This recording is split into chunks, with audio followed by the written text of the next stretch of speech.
मैंने भी आपकी तरह यूट्यूब पर बहुत सर्च किया मगर कोई ऐसी रेसिपी दिल को नहीं लगी।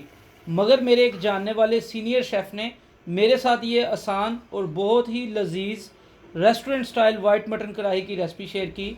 वही रेसिपी मैं आपसे शेयर करने वाला हूँ। बिस्मिल्लाहिर्रहमानिर्रहीम, अस्सलाम वालेकुम। मैं हूं मोहसिन और मोहसिन कुकिंग पर आप सबका वेलकम। चलिए बगैर वक्त ज़ाया किए रेसिपी की तरफ चलते हैं। मटन वाइट कढ़ाई बनाने के लिए सबसे पहले प्रेशर कुकर में 1 किलो 200 ग्राम मटन ऐड करेंगे। अब इसमें 1 टेबलस्पून नमक ऐड करेंगे, हाफ टेबल स्पून काली मिर्च ऐड करेंगे, हाफ टेबल स्पून सफ़ेद मिर्च ऐड करेंगे, 2 टेबलस्पून नारियल का बरादा ऐड करेंगे। ये ऑप्शनल है मगर इससे टेस्ट बहुत बेहतरीन आता है। अब इसमें 1 टेबलस्पून कुटी हुई अदरक लहसुन ऐड करेंगे, 1 टेबलस्पून कुटी हुई सब्ज़ मिर्चें ऐड करेंगे, एक छोटे साइज़ का प्याज बारीक काट कर ऐड करेंगे और 1 से 1.5 गिलास पानी ऐड करके और मसालों को अच्छे से मिक्स करके प्रेशर कुकर का ढक्कन लगा लेंगे। सीटी चलने के बाद गोश्त को 20 मिनट प्रेशर कुकर में कुक करेंगे और उसके बाद इसको कढ़ाई में ऐड कर लेंगे।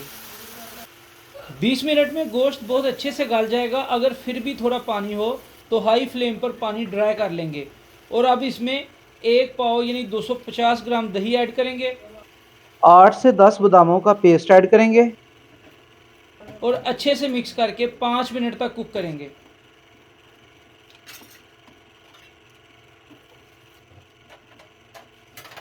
मैं ऑयल पहले डालना भूल गया था। आप दही डालने से पहले गोश्त को 100 ग्राम या 1 कप कुकिंग ऑयल में अच्छे से भून लेंगे और फिर दही ऐड करेंगे।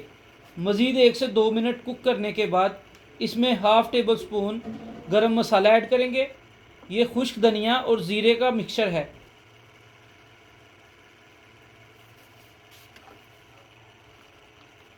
ये 1200 ग्राम यानी 1 किलो 200 ग्राम गोश्त की रेसिपी है। अगर 1 किलो मटन बनाते हैं तो मसाले थोड़े कम कर लेंगे। मटन का अपना जायका भी नमकीन होता है, सो बेहतर है नमक थोड़ा कम ऐड करें। खैर 5 मिनट कुक होने के बाद ऑयल ऊपर आ चुका है और गोश्त भी अच्छे से गल चुका है। अब इसमें 2 tablespoon milk pack cream add करेंगे।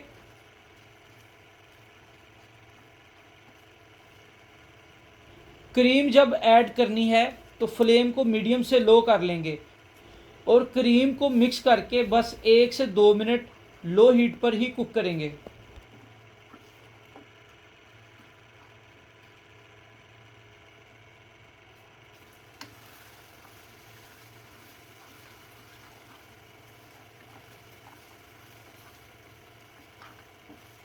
हमारी वाइट मटन कढ़ाई तैयार है।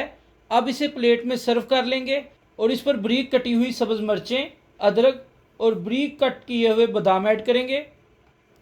इसका कलर उतना ही वाइट होगा जितनी आप इसमें क्रीम और दही ऐड करेंगे। ज़्यादा क्रीम ऐड करने से आप इसे खा नहीं सकेंगे। तकरीबन बकरा ईद का गोश्त हर घर पर मौजूद है।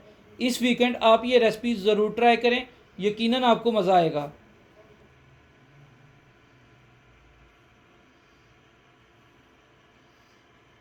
उम्मीद है आज की ये रेसिपी आपको बहुत पसंद आई होगी।